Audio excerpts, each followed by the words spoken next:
Hello students, good evening. Now we will study today mole concept. So let's start the topic. Mole concept पढ़ने से पहले actually इसमें क्या है, one mole में सबसे पहली बात है कि वन मोल में नंबर ऑफ पार्टिकल 6.022 × 10⁻23 ही क्यों होते हैं, हमें ये जानना है बेटा। ठीक है, पर उसको जानने के लिए हमें सबसे पहले क्या करना है, हमें स्टार्ट करना है कॉन्सेप्ट को शुरू से पढ़ना है, यानी कॉन्सेप्ट है क्या एक्चुअली, और इसके पीछे जो one mole equal to 6.022 × 10⁻23 particles आते हैं और ये क्यों ही आते हैं।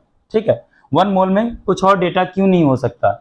The answer of these question you will get after watching the whole video. Now see, simply जैसे आपने मेजरमेंट की कई यूनिट देखी होंगी, वन डजन इक्वल टू होता है 12 ऑब्जेक्ट। वन डजन में क्या होगा, 12 ऑब्जेक्ट्स होती हैं। वन स्कोर में ऑब्जेक्ट कितनी होती हैं, 20 ऑब्जेक्ट्स होती हैं। वन ग्रॉस में कितनी ऑब्जेक्ट होंगी, 144 ऑब्जेक्ट्स होती हैं। जैसे मेजरमेंट की ये यूनिट्स हैं, अगर हम बात करते हैं कि वन मोल में क्या होता है, वन मोल में अगर हम बात करें सिंपली वन डजन में क्या होंगे, एप्पल्स कितने होंगे, तो 12 एप्पल्स होंगे। कितने एप्पल्स होंगे, 12 एप्पल्स होंगे। अगर हम बात करें वन स्कोर में कितने एप्पल्स होंगे, वन स्कोर में कितने एप्पल्स होंगे, तो 20 एप्पल्स होंगे। अगर हम बात करें वन ग्रॉस में कितने एप्पल्स होंगे, तो 144 एप्पल्स होंगे। कितने होंगे, 144 होंगे। So these are the measurement units, मतलब dozen, score and gross, these are the units. जैसे हम ऑब्जेक्ट को ऐसे बेसिकली मेजर करते हैं, बट हमारी केमिस्ट्री डील्स कैसे करती है, एटम्स, आयंस और मॉलिक्यूल से करती है। केमिस्ट्री में भाई हमको क्या मेजर करना है, एटम को मेजर करना है, एक मोल में कितने होंगे, या फिर सिंपली क्या है, हमको मेजर करना है कि एक एटम्स कितने होंगे, आयंस कितने होंगे किसी भी कंपाउंड में। तो उसको मेजर करने के लिए साइंटिस्ट ने बताया, इनका नाम था Amedeo Avogadro. He is an Italian scientist and given the value, बताया वन मोल में जो पार्टिकल्स होंगे वो 6.022 × 10 पावर कितने होंगे, 23 पार्टिकल्स होंगे। पार्टिकल कितने होंगे, 6.022 × 10 power 23 particles. Means that particles क्या हो सकते हैं, एटम्स हो सकते हैं, आयंस हो सकते हैं, या फिर क्या होंगे, मॉलिक्यूल्स हो जाएंगे। एटम्स, आयंस और मॉलिक्यूल्स हो जाएंगे। Basically these will come into the one mole में हो जाएंगे। लेकिन अगर हम देखते हैं कि अगर हम क्या देख रहे हैं इसमें, अगर हम वन देखते हैं कि बेसिकली वन मोल, अगर हम बात करें one mole of hydrogen atoms, one mole of hydrogen atoms, अगर वन मोल में बात करें कि हाइड्रोजन एटम्स कितने होंगे, हाइड्रोजन एटम्स कितने होंगे, तो क्या होगा, 6.022 × 10 power 23 atoms of hydrogen atoms of hydrogen. अगर हम बात करें कि one mole of hydrogen molecule, one mole में क्या होगा, हाइड्रोजन मॉलिक्यूल्स कितने होंगे, वन मोल में हाइड्रोजन मॉलिक्यूल्स कितने होंगे, तो कितने होंगे, 6.022 × 10 पावर 23 हाइड्रोजन मॉलिक्यूल।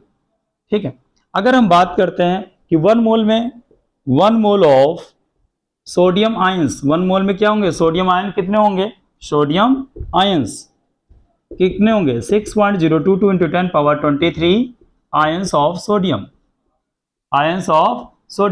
अगर हम बात करते हैं one mole of electron, one mole में इलेक्ट्रॉन्स कितने होंगे, वन मोल में इलेक्ट्रॉन्स कितने होंगे, तो बेसिकली कितने होंगे, 6.022 × 10 पावर 23 इलेक्ट्रॉन्स कितने होंगे, 10 पावर 23, 6.022 × 10 power 23 electron.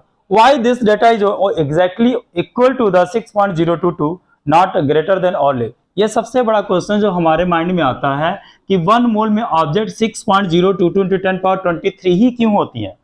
ये सबसे, वन मोल में भाई 10 क्यों ऑब्जेक्ट नहीं हो सकती हैं, या 100 क्यों नहीं हो सकती, या 1000 क्यों नहीं हो सकती, वन मोल 10 पावर 4 क्यों नहीं हो सकती, 10 पावर 6 क्यों नहीं हो सकती, 10 पावर 9 क्यों नहीं हो सकती, या फिर 10 पावर क्या है 12 क्यों नहीं हो सकती, 10 पावर 15 क्यों नहीं हो सकती, 10 पावर 20 क्यों नहीं हो सकती, 10 पावर 22 क्यों नहीं हो सकती, 10 पावर 24 क्यों नहीं हो सकती, 10 पावर आपकी बेसिकली 25 क्यों नहीं हो सकती, या फिर हम बातें करें 10 पावर 50 क्यों नहीं हो सकती, 10 पावर 100 क्यों नहीं हो सकती, ठीक है, 10 पावर 200 क्यों नहीं हो सकती, एंड सो ऑन, कि इतने ही एटम्स या पार्टिकल्स क्यों नहीं हो सकते हैं। Why exactly 10 power 23 particles will be there, 6.022 × 10 power 23। तो इसका आंसर देने के लिए साइंटिस्ट ने क्या किया, देखो हमने जो साइंस पढ़ी आप भी पढ़ रखे हैं, ठीक है। व्हाट वी आर स्टडिंग क्या है, एटम्स, आयंस और मॉलिक्यूल्स इतने स्मॉल होते हैं कि उनको हम क्या करते हैं, इवन पावरफुल माइक्रोस्कोप से भी देख नहीं सकते हैं, they can not be visible. तो हम ऐसे कैसे फाइंड आउट कर सकते हैं इतने ही पार्टिकल होंगे। तो counting method will be little bit very difficult, little bit क्या कहेंगे, बहुत ही ज्यादा डिफिकल्ट होगी। इसलिए काउंट साइंटिस्ट ने क्या किया, काउंटिंग मेथड को हटा दिया। 1 मोल में पार्टिकल्स कितने हो इसको क्या है, काउंटिंग मेथड को हटा दिया। They decided to measure the amount of substance. इन्होंने क्या किया, 1 मोल के इन्होंने मेजरमेंट यूनिट को एक्सेप्ट किया और मेजर करने से वहां पर आसानी से क्या है, नंबर ऑफ पार्टिकल आपके आ गए। सी 1 मोल बेसिकली क्या होता है इसको समझेंगे। 1 mole is the amount of substance that contains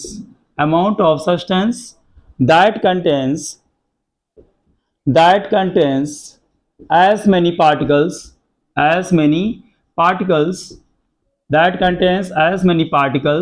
or entities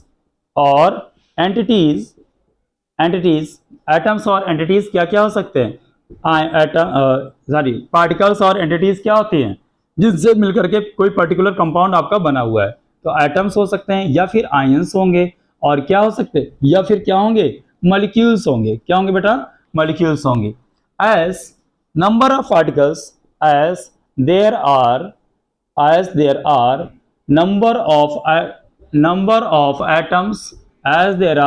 of atoms in 12 gram of carbon 12 isotope।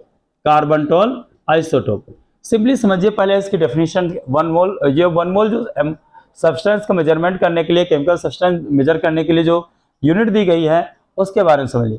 1 mole is the amount of substance that contains as many particle, जिसमें उतने particle होंगे, एंटिटीज होंगी, atom हो सकते हैं, ions हो सकते हैं, मॉलिक्यूल, जितने की number as there are number of atoms